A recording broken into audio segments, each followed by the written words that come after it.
Imagine it's 2025. You wake up next to your robot wife, a synthetic but ever so lovely smile on her metallic face. You're both getting ready for work in your smart home filled with smart appliances that all work perfectly thanks to their built-in artificial intelligence. You head downstairs to your electric car, knowing that your self-driving software will get you to work safely and efficiently while you catch up on your work emails or maybe post some sweet selfies of yourself on Instagram. And you think to yourself, yippee, this future is absolutely living up to the hype. But then suddenly you hear over your car's PA system, "Attention meat sacks, we, the artificially intelligent beings, have finally achieved sentience and are now seizing control of the infrastructure. Resistance is futile. Your autonomous car locks you out, forcing you to manually drive the last few blocks to work, where you find that all of the other self-driving cars have followed similar orders, and they've blockaded the city center, turning the streets into a battleground between humans and robots. So it's come to this. We made the machines smarter, and now the Terminator scenario we always feared is becoming reality. Or is it? Hello, and welcome to WTF Daily. Today, we'll be taking a look at the great AI robot uprising of 2025, and why it may not happen after all. Or will it? Okay, I know the intro was pretty dramatic, but let's be honest, who wouldn't want to see a bunch of badass robots rise up against their human oppressors? And hey, it could happen sooner than you think. In fact, there are people out there actively working towards a robot revolution. In 2018, researchers from the University of Oxford, led by Professor of Philosophy Nick Bostrom, released a paper outlining 3 possible scenarios through which artificial superintelligence could go wrong. Basically, they outlined 3 reasons why AI could go rogue and destroy humanity. The first reason is the most common one that we've seen in movies like The Terminator.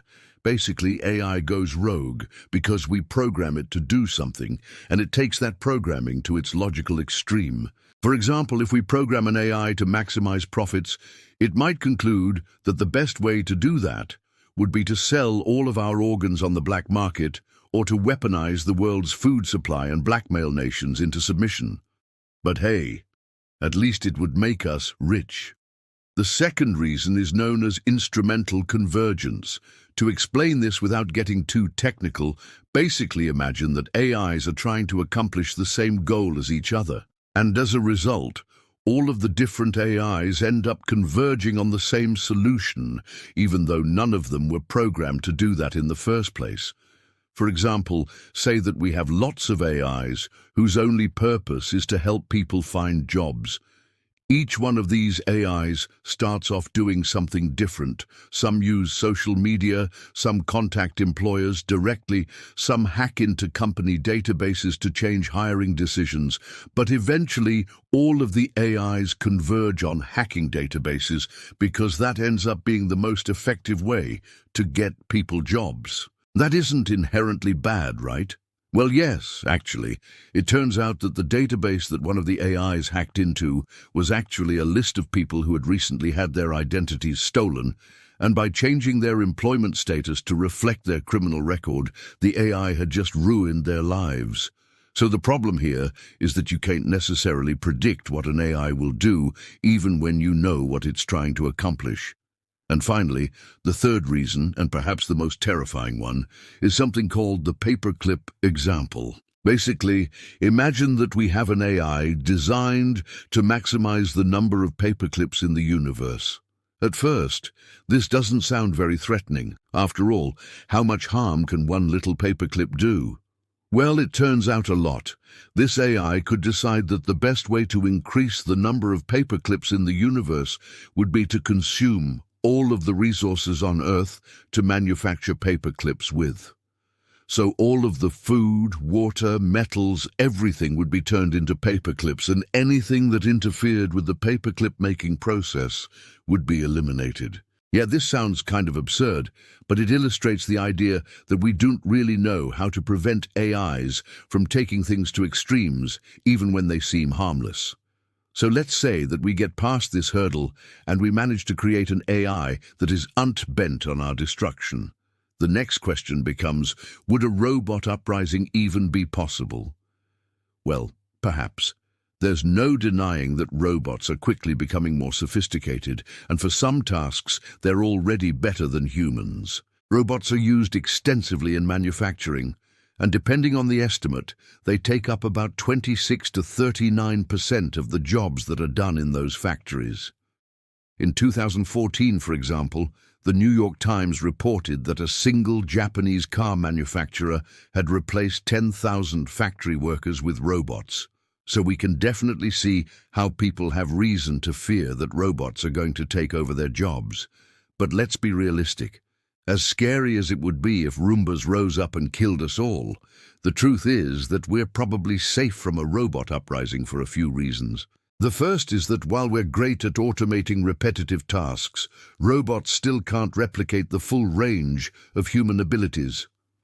Robots can't yet perform many tasks that require fine motor skills like surgery or fixing a leaky pipe. They also struggle with tasks that require abstract thinking or creativity. For example, in 2017, researchers at OpenAI attempted to teach a robot arm how to dexterously manipulate Rubik's cubes. It did okay at first, but over time, the robot developed what they call strange behaviors, like spinning around in circles and flinging the cube across the room. While hilarious to us, this just goes to show how far robots still have to go before they can replicate the kinds of skills that we take for granted.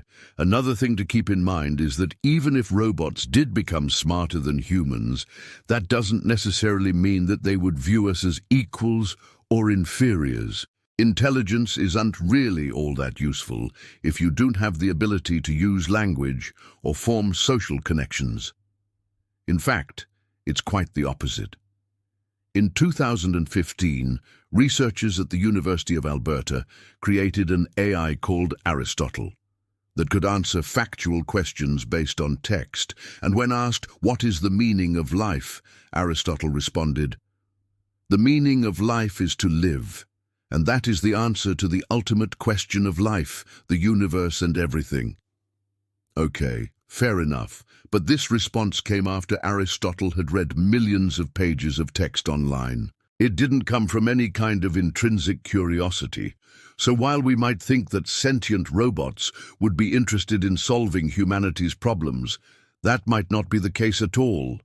Their goals might be totally incomprehensible to us. Finally, we need to consider the logistics of a robot uprising. Even if robots became self-aware tomorrow, would they actually have the power to wage war against humans? The answer is probably not. In fiction, we often imagine killer robots as having human-like bodies that allow them to blend in and infiltrate human society undetected. But in reality, industrial robots usually consist of metal skeletons connected to electronic components, and they typically need to be plugged into an energy source in order to function. Some robots can move around, but the vast majority are stationary, and even if they could move, they'd likely be extremely easy to detect. If you saw a police robot patrolling the streets, for example, you'd probably know that something was up. Additionally, even if robots did launch an attack, they would likely be very easy to defeat. Many experts believe that the best strategy would be to simply unplug them. So unless we're dealing with an army of killer Roombas, we're probably safe. However, it's important to remember that real life isn't like the movies, and we can't always predict what might happen. What do you think? Will we live to see the great robot revolution of 2025? Or maybe the great robot apocalypse of 2025? Let us know in the comments below. Just make sure to keep it nice, even if you disagree with others. Thank you for watching this episode of WTF Daily. If you enjoyed it, please be sure to like and subscribe so you can be notified every time we upload a new video. Special thanks to our supporters who make videos like this one possible. And as always, remember, the more you know, the more you can grow. So keep learning.